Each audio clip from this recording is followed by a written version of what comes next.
Hello friends, तर मी प्रतीक्षा पुन्हा एकदा तुमच्या सर्वांचं अगदी मनापासून आपल्या यूट्यूब चॅनलवर स्वागत करते. तर थंबनेलवरून तुम्हाला समजलंच असेल की मी आज बनवणार आहे खीर, तांदळाची खीर. तर म्हटलं तुमच्यासोबतसुद्धा रेसिपी शेअर करूया. तर तांदळाचं खीर करण्यासाठी मी थोडेसे तांदूळ निसून घेतले आणि इकडे चांगलं 2 पाण्याने त्याला धुवून घेतले. तांदूळ कधी पण यूज करताना आपण 2 पाण्याने तरी ॲटलिस्ट धुवून काढायला पाहिजे, कारण त्याच्यावरचं जे काही लावलेलं असेल त्याला रसायन वगैरे तर ते सगळं निघून जाईल, त्याच्यामध्ये केमिकल वगैरे लावलेलं असेल तर नंतर ते वॉश करून घेतल्यावर मी थोडा वेळ सुकवण्यासाठी प्लेटमध्ये ठेवले आणि तांदूळ थोडेसेच घेतले, कारण की दूध वगैरे मग बाकी अजून भरपूर मिक्सचर पडणार होतं खिरीमध्ये म्हणून. तर मी आता एक कढई घेतली आहे आणि कढईमध्ये हे जे सुकलेले तांदूळ आहेत तर ते पूर्ण भाजून घेते व्यवस्थितपणे. तांदूळ असे खूप जास्त ब्राऊन पण नाही भाजायचे आणि खूप एकदम व्हाईट राहतील असे एकदम कमी पण नाही भाजायचे, तर मीडियम असे भाजायचे. जोपर्यंत तांदूळ पूर्ण असे क्रिस्पी व्हायला त्याचं पूर्ण मॉइश्चर निघून गेलेलं नसेल तोपर्यंत आपल्याला पूर्ण रोस्ट करून घ्यायचे त्याला. तर अशा प्रकारे मी सगळे तांदूळ आता भाजून घेते. तर खाली तुम्ही तूप वगैरे पण टाकू शकता, पण असं जरी केलं तरी पण चालतं विदाऊट काही तुपाचं वगैरे. तर तूप टाकायचं असेल तर तूप पण टाकून त्याच्यामध्ये भाजू शकता तुम्ही.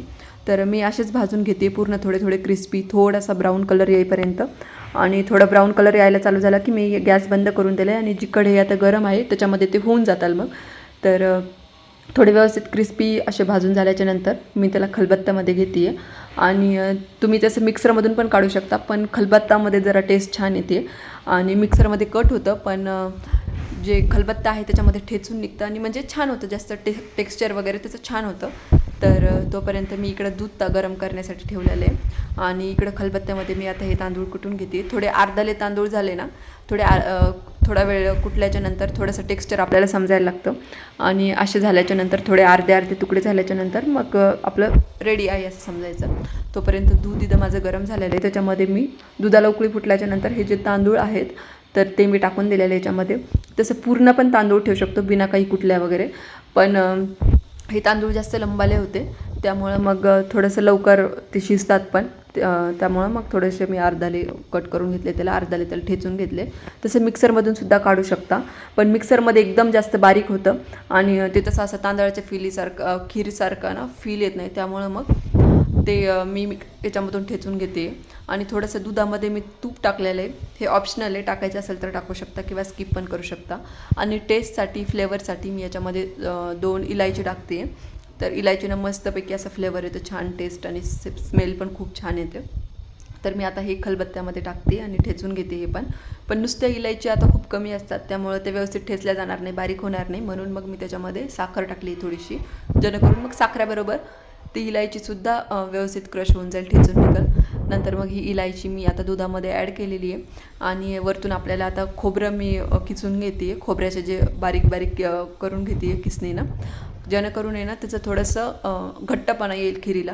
तर हे तुम्हाला जेवढा किती घट्ट पाहिजे तर त्यानुसार तुम्ही ॲड करू शकता. तर थोडंसंच मी घेतलेलं आहे इथं खोबरं कट करून खिचून घेतलेलं आहे. आणि आता बदाम घेते आहे, तर बदाम आपल्याला किसून घ्यायचे किंवा मग त्यानं किंवा कशानं तरी कट करून घ्यायची, असे बारीक बारीक पीसेस करून घ्यायची आहे. तर मी इकडं बारीक बारीक तुकडे करून घेते आता इकडं बदामचे. आणि बदाम किंवा हे जे आपण अजून पण काही दुसरे ड्रायफ्रूट्स वगैरे ॲड करायचे तर करू शकता. तर आता हे बारीक बारीक सगळे बदामाचे तुकडे मी करून घेते, कट करून घेते. आणि आता हे आपल्याला रोस्ट करून घ्यायचे, हे सुद्धा तुपात करू शकता किंवा तसेसुद्धा करू शकता. तर आता मी थोडं कढईमध्ये तूप टाकते आणि तुपामध्ये बदाम आणि हे सगळं मिक्स करून त्याच्यामध्ये व्यवस्थित रोस्ट करून घेते, फ्राय करून घेते. तर 5 मिनटं लागतं त्याला. 5 मिनटात जास्त काही असं ब्राऊन वगैरे नाही होऊ द्यायचं, फक्त त्याचा कच्चेपणा त्याचा वाटला नाही पाहिजे, म्हणून मग थोडंसं असं फ्राय करून घ्यायचं आहे त्याला. तर तुपामध्ये मी त्याला रोस्ट करून घेते व्यवस्थित. आणि खिरीमध्ये आता तूप वगैरे म्हणजे तूप जितकं असेल तितकं ऑप्शनल, म्हणजे छानच लागतं, म्हणून मग किंवा वरतून पण घेतलं तरी पण चालतं तूप, किंवा जर वरतून घ्यायला कुणाला आवडत नसेल तर मग असं आपण याच्यामध्ये ॲड करून त्याला व्यवस्थित तुपाची टेस्ट देऊ शकतो.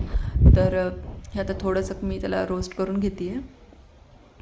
जास्त काही ब्राऊन नाही होऊ द्यायचे, जास्त असं हे नाही होऊ द्यायचे.